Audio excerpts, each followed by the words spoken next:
Changing reality. People and viruses. The world of people is a sum of the real, virtual, global, and viral worlds.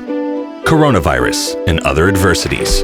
On March 11, 2020, the World Health Organization announced the next pandemic in the history of mankind due to a new type of coronavirus. One may have expected anything from the magic number 2020, but no such tricks. But since there is no use crying over spilt milk, it is worth knowing about the pandemic predecessors of the current disaster, or at least the most serious cases of them, caused by various kinds of viruses. Antonine Plague, 165 to 180. About 5 million people died. It was brought to the Roman Empire by troops returning from campaigns in the Middle East.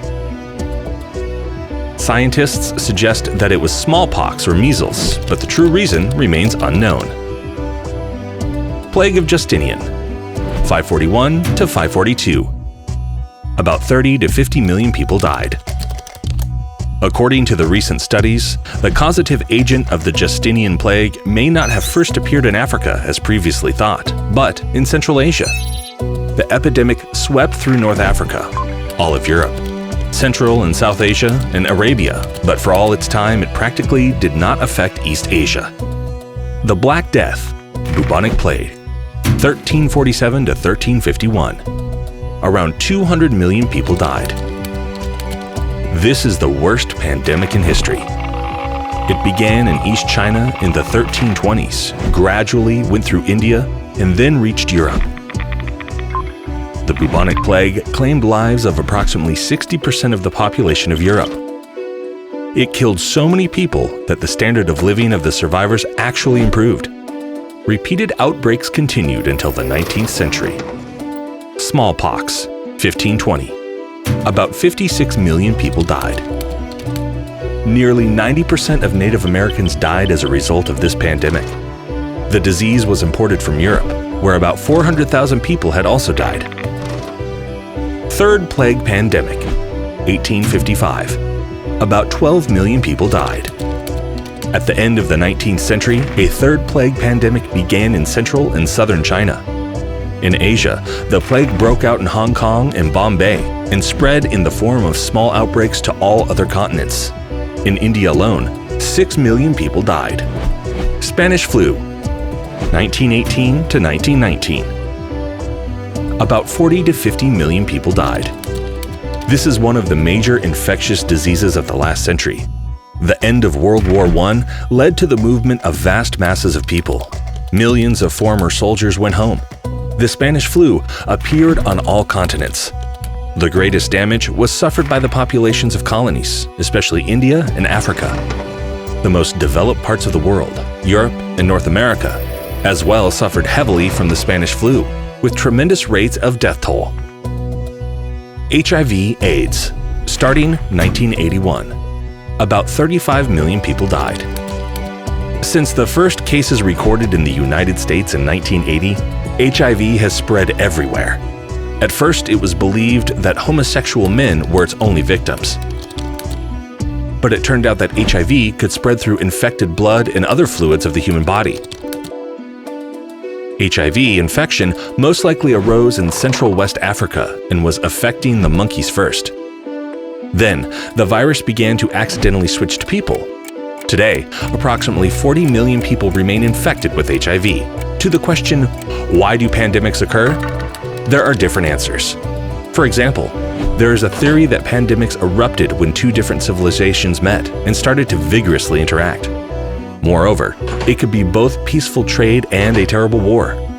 The fact is that each of the civilizations that came into contact had their own viruses and immunity, and the viruses of one group mowed down the people of the other one, as for example, in the case of smallpox. Then, the indigenous inhabitants of America, the Indians, were brought down by viruses introduced by the Spanish. It is understandable the latter have developed immunity over centuries of coexistence with their native viruses, but for the poor Indians, this invisible enemy, the virus, was worse than the visible Spanish. As a result, in the 16th century, 95% of the indigenous population of Mexico and Peru became extinct from smallpox and other infections. The civilizations of the Aztecs and Incas perished. Only 2 centuries later, a similar story was repeated in Australia and Oceania, where European contacts with Aborigines led to their mass extinction. To us people, it seems that vile viruses parasitize on us, and we come up with all sorts of ways to do away with them. In response, viruses mobilize all their forces against their natural but rebellious habitats, i.e., us, the humans. But in fact, we are doing the same with our environment, the Earth, with pollution after pollution. In a certain sense, we are peculiar viruses on the body of the planet. Probably, when we really make it angry, it replies with a global response, a pandemic or natural disasters. However, we are no less tenacious and capable of revitalizing than viruses. They are modified over and over again while fighting against us. But so are we humans too. After each pandemic, we turn to something new.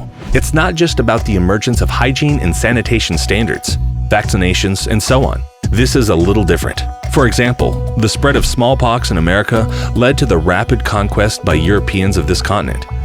America's wealth rushed into Europe, stimulating the emergence of global trade and European colonialism. Wait, there is another interesting perspective. The Antonine Plague mowed down the Romans, who were taking refuge in quarantine, while Christians were not afraid of death, took care of the sick, and built hospitals. A similar process took place in China. The conclusions made as a result of this are staggering.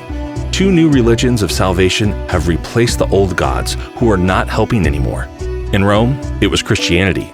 In China, Buddhism. Right after the plague pandemic that had mowed down the inhabitants of Byzantium, Islam triumphed on its return. Now go ahead and take a wild guess. What can we expect in the crowded, globalized world with its new migration period and the perpetual conflict between the West and the East? After all, who knows what religion or civilization will start to emerge from the cracks of the globalized world after all those universal misfortunes, including the viruses? Health is a span between 2 sicknesses. Try to make it last. If you like this video, don't forget to like and subscribe to our channel for more videos. Thank you for watching.